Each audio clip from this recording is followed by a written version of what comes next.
Hey guys, welcome back to another video. Today we have Megalith Infinite Gates, and this deck is very consistent just by the fact that they have multiple cards like Manju and Prep of Rites and Child Slime and Senju too to just search most of the Megaliths, and just a very consistent deck and very powerful, just making mass pluses, and you do end on usually 4 to 6 cards in your ending hand. So we're just going to go through the steps. We're going to activate Child Slime, getting Talismandra. Talismandra will get us to search for Fool, and by the way, this is just a quick test hand, which was probably one of my best test hands yet, even though we did draw a dead Manju, which is just insane, and Blackwing itself is a brick in some cases, which is just a very good hand. So we're going to go into cards like Hagit in order to get a search for Unformed. We're going to get a search for summon Ophiel, and we're going to get a search for a Phalanx so that we can tribute off the Manju to get your Hagit, and then we get another Unformed, which is very nice. We're going to detach one for block, and then we go into Asa, we summon out block, and then we ritual summon a Hagit from deck, and now we chain block with our Hagit in order to get another Unformed and 3 cards. We're going to go into Link Cross, summoning a couple of tokens, and then we get to summon our Researcher. We synchro into Metal Marcher, and then we get to bring back the Researcher, then synchro into Herald. We're going to go overlay into Forstrix, which will get us to search for Singliness, summon that Singliness, link into Whitestrix, and then we get some for Zephyros. We special summon the Bora, go into another Forstrix, which will get us search for another Bora. We set a Soul Shade Force, then we go into Ismorg, and then we can use Soul Shade Force to summon out an Infinity. We can go activate our Zephyros, summoning it itself out. Then we can go into an IP, summoning another Bora, and we get a Union Carrier. So right here, let me just finish this. So right here, this is the Infinite Gate board. In case you do not know how Infinite Gates work, as long as you're able to get these 2 cards on the field, Mist Valley, Apex Avian, and Thunderbird, you basically have Infinite Gates. What Apex Avian says is that when your opponent activates a card or effect, you can bounce back a Mist Valley card you control to negate it. And what Thunderbird says, it's when it's bounced, you can summon it. So neither of these are once per turn. Apex Avian is once per chain. So what do you do? Apex Avian, once your opponent activates an effect, you're going to activate its effect to bounce Thunderbird. It'll get negated, and then Thunderbird will summon itself out again. And then when your opponent activates another effect, you can use Apex Avian, bounce Thunderbird summons itself out. It's just infinite. So if you're wondering, wait, you don't have space to summon Thunderbird, what we're going to do, Chainlink 2 will be Avian, where their effect is Chainlink 1, and IP Masquerena will be Chainlink 2, 3 I mean, to summon out an Avermax, so my opponent can't just attack over Thunderbird. And pretty much this is also kind of droplets proof too, forbidden droplet, unless your opponent wants to waste their normal summon, where we have Arclight, so any monster sent from the hand to the graveyard will be banished, so they can't do that. And we have 3 different forms of negate, so if my opponent tries to like chain Cosmic Cyclone to get rid of Thunderbird, I can just chain Infinity to negate it. And even if they use Forbidden Droplet, they use their normal summon, and they send 3 cards, you still have this IP Masquerena alive, which can turn into an Avermax, and not a lot of decks are able to just live casually give up a droplet for 3. And yep, it's just a very, very consistent deck, and it has a very powerful end board. And let's go straight to our next replay, to the real replays now. So right here we're up against Gaia, and we're going first, so let's see what we can do. We start off with the normal summon of Senju, which gets us to search for a ritual monster, Phalanx in this case. So we're going to use Phalanx to ritual summon a Fool, and Fool will bring back our Ophiel, just to tribute it for a Hagit from deck. Hagit will get a search for Megalith Unformed, then we go into Gallant Granite, just to get a search for anything we want, Hagit in this case. Then we can go into an Asa and summon out Block Dragon, tribute it for an Ophiel. And we chain block the Block Dragon, but we basically get to add 4 cards to our hand. We go into a Link Cross, then we summon 2 tokens. Then we go ahead summon out the Researcher from our hand, and we go into a Metal Marcher, and just go into an Arclight from there. So now Ophiel will trigger, triggering himself for a Hagit. Hagit will get to search for another Unformed, and Unformed will trigger. Unfortunately, the card will be banished because of Arclight, and then we'll get another Hagit, which will get to search for Portal. And we can just go off to the races with Infinite Gates here. We can summon out Singliness, go into Whitestrix. Whitestrix will go ahead, get a search for Zephyros. Then we overlay into Forstrix, detaching the Zephyros and summoning more stuff. White Strix will get set for Soul Shape Force, and we're going to be summoning out our Infinity. We're going to go into some Morg, and now we're going to use Zephyros to bounce back the portal in order to summon itself, and then we're going to go into an IP. Herald will trigger, getting search for Eratron, then we can go into Union Carrier, equipping Thunderbird to our Simorg, and then we can summon out Avion during the end phase. So in case you don't know what we've done right here, the reason why we've summoned this Block Dragon is because we have Eratron, meaning we can tribute Block Dragon to activate Eratron's effect to summon out a Fool, and then we'll get a couple of searches, and then Fool will trigger, tributing itself and some more cards in order to summon a Megalith Beator from our deck, which in this case can pop. It'll be able to pop 1, 2, 3 at least, 4, 5, 6, 7 cards on my opponent's deck. So if they just set a bunch of back row and try to do something, they have no chance of winning. So we're going to be chainlink 2 Avion, chainlink 3 as you can see, and we're going to go into Avermax, and then we'll be summoning out the Thunderbird. And this is infinite, by the way, neither of them are 1 per turn, and he surrenders. There's no way to come back from this. Super Poly is one of the very few outs to this, but still we do have an extra negate even if the Super Poly does go through, along with an Avermax, which once again, Avermax is a very difficult monster to beat, especially when it's indestructible, and he just surrenders. So to our next duel, we're up against Dark Magician Dogmatica, I guess. So we're going to go first. We start off with the normal summon Manju. Right here we've drawn the biggest brick in Infinite Gates, Zephyros the Elite, but it's not a brick in this case because we can just tribute it off because it's a ritual deck. So you can even play with if you draw Zephyros. So we're going to get a search for Portal, and then we're going to go into a Fool. Fool will get the search, bring back our Ophiel, and then we tribute the Zephyros for our Haggith. Haggith will get the search for Unformed, and then we go into Gallant Granite, which can search our Block Dragon. We're going to go into an Asa, then into a Linkross, in order to summon 2 tokens. Next, we will go ahead, summon out Block Dragon, and then activate Portal, because we're going to be ritual summoning a Haggith. So we're going to chain block everything with Portal. So Portal will recover our Phalig, then we get search for Unformed, and then we get search for 3 more cards. The advantage we get is insane. So we're going to go into Metal Marcher, which will bring back our Researcher. Then we go into Herald. We're going to activate Unformed, which can get us another level 4 in the form of Ophiel. Ophiel will get search for an Eratron. As I said, just if we get a Block Dragon during the end phase, we can just blow up our opponent's entire field. So we're going to go some more stuff, go into another 4 Strix. I should have overlaid it with my Arc Light right here.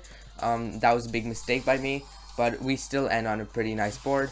So the reason why I'm ritual summoning this is so that we have enough monsters to go into cards like IP Masquerena and Union Carrier. We're gonna get a search for a Beator so that we can go straight from Block Dragon to the Beator, and the Fool could be saved for later. Then we're gonna go into a another Block Dragon, equip Thunderbird to our Smorg, and pass. So we're gonna summon Apex Avion once again. And pretty much it's the same end board as last time. This end board is very consistent, and this end board is actually a lot better than most other Infinite Gate end boards. Usually they just end on Cyber Dragon, Infinity, and Avion. Not a lot can end on an extra IP, and very well, I believe this is the only one that can also end on a board wipe on your opponent's turn. So we're gonna go into an Avermax, and he is just gonna kind of quit from here. Once again, this is a very difficult board to go through. I believe the very few cards that can play through this consist of Cyber Dragon, because they can just Mega Fleet the Infinity, but we still have Infinite Gate, so that's not too big of a problem, I'd say. Another one that can possibly play through it, a few cards. Super Poly once again just ended because it's spell speed 4. If you still have Herald of the Arclight on the field, then you can play through Droplets too. Dark Ruler No More wrecks this deck, but Dark Ruler No More isn't as seen right now in this current format. Usually it's just Forbidden Droplet, and just a very, very powerful card. All forms of Kaiju, Sphere Mode, all of that enters the deck, but once again doesn't hurt too bad. So let's go straight to our final duel now. And finally, we are up against Grand Maju Stun. They have Extravagance, Desires, Duality, and Inspector Border. They're going to be top decking a compulsory, and I don't feel bad for beating him. He's playing stun. All stun players deserve to rot except Jeff Leonard. He's a legend. So we're gonna go ahead get a Talismandra, which will get a search for something I don't remember, and then we're gonna go ahead activate Unformed to get a Haggett. Haggett will get a search for another Unformed because neither of them are once per turn, and then we're gonna go into an Ophiel. Ophiel will search for a Ratron, and then we can go into Fool, which will get us some more stuff. We're going to use Fool to tribute the Talismandra because Talismandra does lock us out of our extra deck. That's why we need to tribute it, and we're going to get more stuff. So we're going to activate Inform to get tributing the Bethor, and then we get a Haggett going into another Megalith Unformed. Next we get the search for Block Dragon, then into Link Cross, getting us 2 more tokens. We're going to go summon out Block Dragon, then use Megalith Unformed. Using Megalith Unformed on Block Dragon is kind of rude because you basically search 4 cards, which is very, very, very unfair. So we're going to go for the portal. We're going to summon out some more stuff like Metal Marcher, and just going into Arclight. We're going to go into Force Strix, detaching the Arclight specifically so that we can get a search right here. Look at our hands. We had 8 cards at one point, I think, and we're going to keep on going. We're getting even more searches, and we're going to go into White Strix, summoning out the Zephyros. We can overlay into Force Strix, detaching the Zephyros specifically for the Bora, and then he's like, he knows I'm going to get the Cyber Dragon Infinity, so he decides to use his Gizmek now.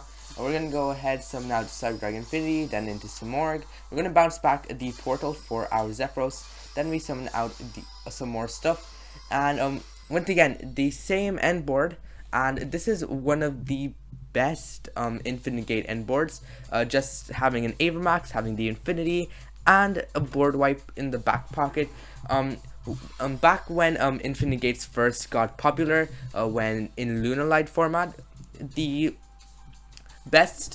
reason why it was so good is because it was able to just end on an IP and a Cyber Dragon Infinity. But when you're able to do that with having a full board wipe, I feel that it does get even better. So I'm gonna like take this to a tournament soon, so we'll see how it goes. So it's gonna start with an Extravagance. I don't want him to draw 2, and also I did the stupid thing of forgetting to equip my Thunderbird, which is one of the stupidest things somebody can do. And he's gonna try and use Gizmek.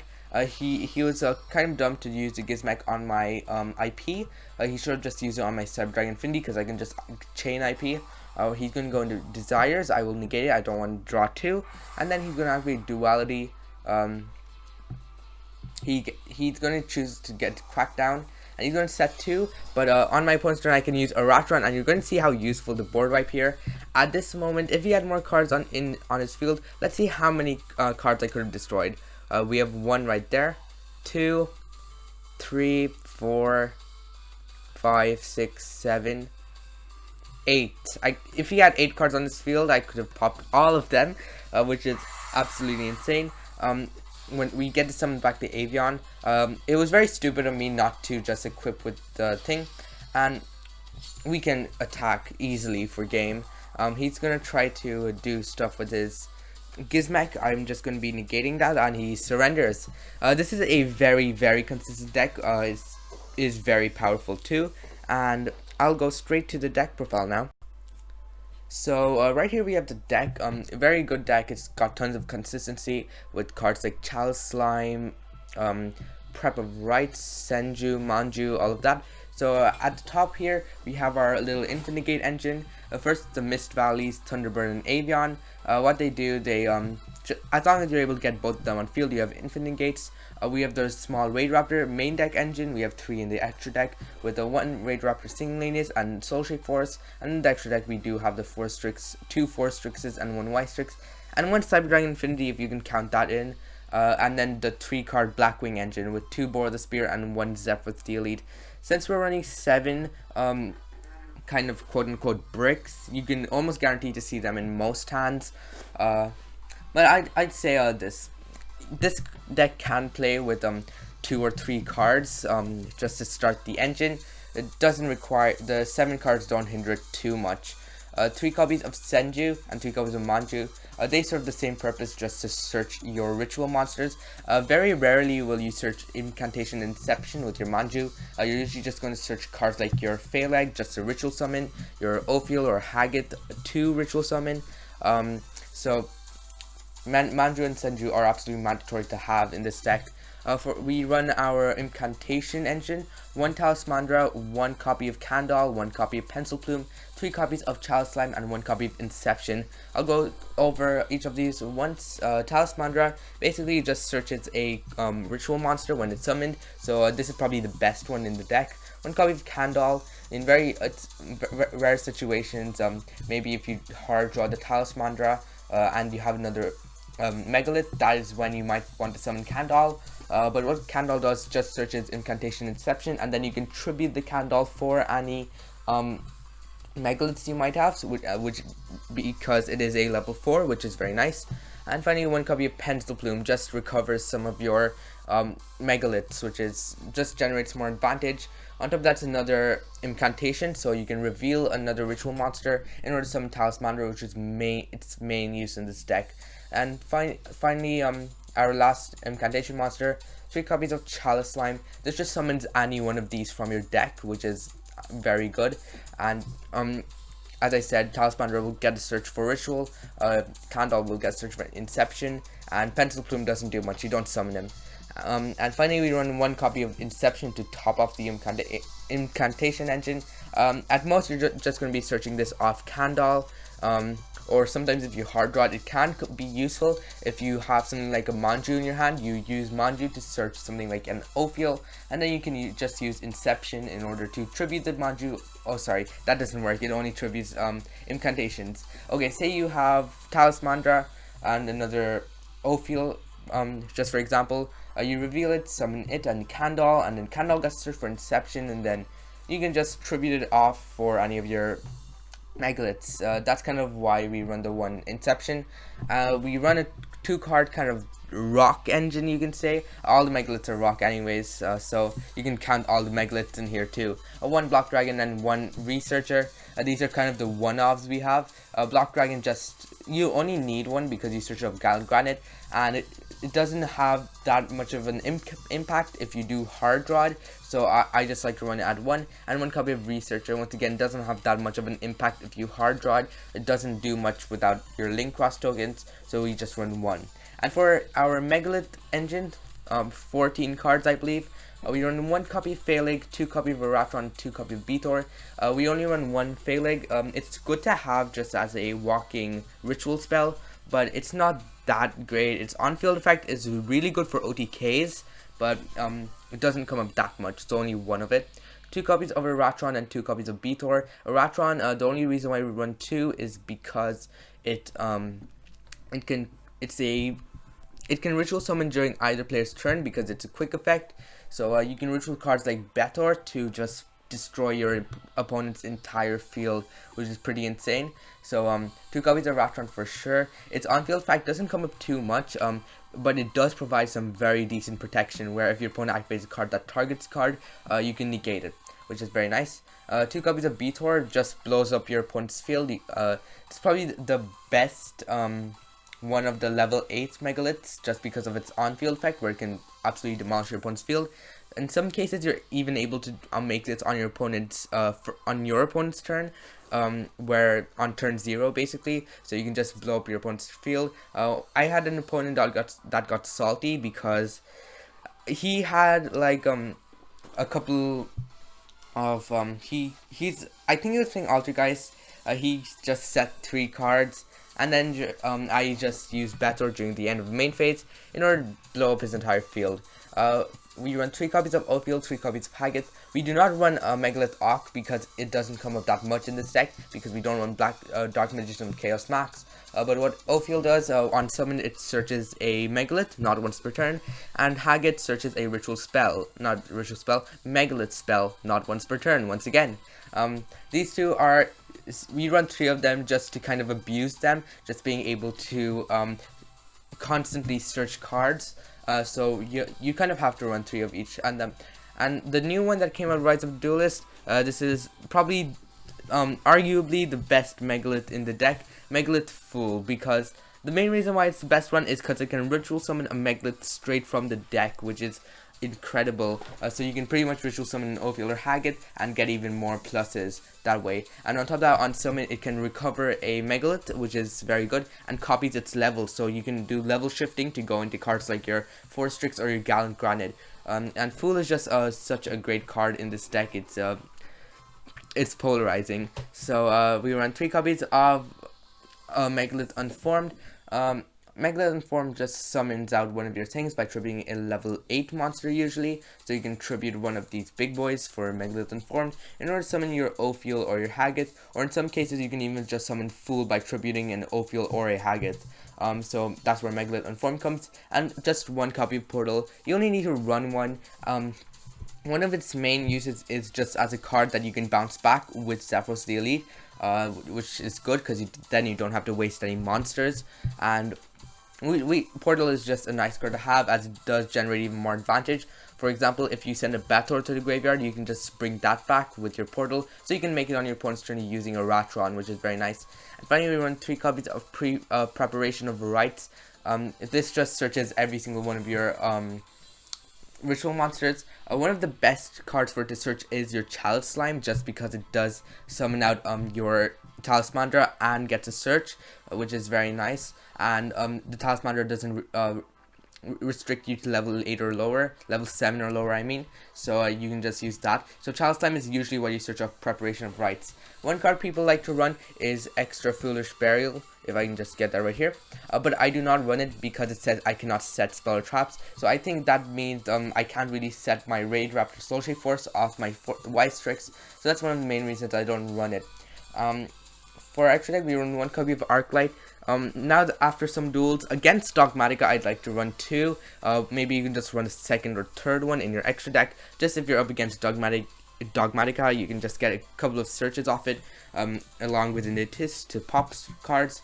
Herald is just so good, mainly because you can just make it with Metal Marcher for free with your Link Cross tokens. Is a very useful card in this deck. 1 copy of Metal Marcher to make with your Researcher plus your Link Cross token, so that you can go into Herald while still having a Researcher on the field. Next, we run 1 copy of Cyber Dragon Infinity. This is just an extra negate that you summon off Soulshade Force. We have 1 copy of Gallant Granite, which is your main way to search Block Dragon, and Block Dragon is an insane card, so Gallant Granite is just an incredible card in this deck. And finally, we run 2 copies of Force Strix for Xyz monsters. We burnt through 2 of them in our combo, so you do have to run 2. For extra deck, for Link monsters, I mean, we run 1 copy of Avermax to protect our Thunderbird while it's on the field, 1 copy of Simoric to summon out your Apex Avion, the Nightcore, Phoenix, and Unicorn. I'd say you can probably take out the Unicorn in order to put in another Arclight, in my opinion. That could be a change that you make. So yeah, that would be a change that I would make. Or you could even take this out for a card like Access Code Talker. You have tons of options, so that's pretty nice. 1 copy of Phoenix just for spot removal. 1 copy of Asa, it's the highest attack Earth monster, which you can banish off Block Dragon, which is very nice. 1 copy of Y-Strix, which is your main way to summon your Zephyros the Elite. 1 copy of Union Carrier. This is just to get your Thunderbird on the field. It doesn't necessarily have to be a monster, it can also be a spell or trap. Thunderbird just specifies it has to be on the field, so it doesn't matter whether it's a monster, or spell, or trap. 1 copy of IP to go into your Avermax, and finally 1 copy of Link Cross to generate tokens for your Arclight and Metal Marcher. So that's the deck. I hope you enjoyed it. Don't forget to like and subscribe and hit that notification bell, as it really does help the channel. And I'll see you soon. Goodbye.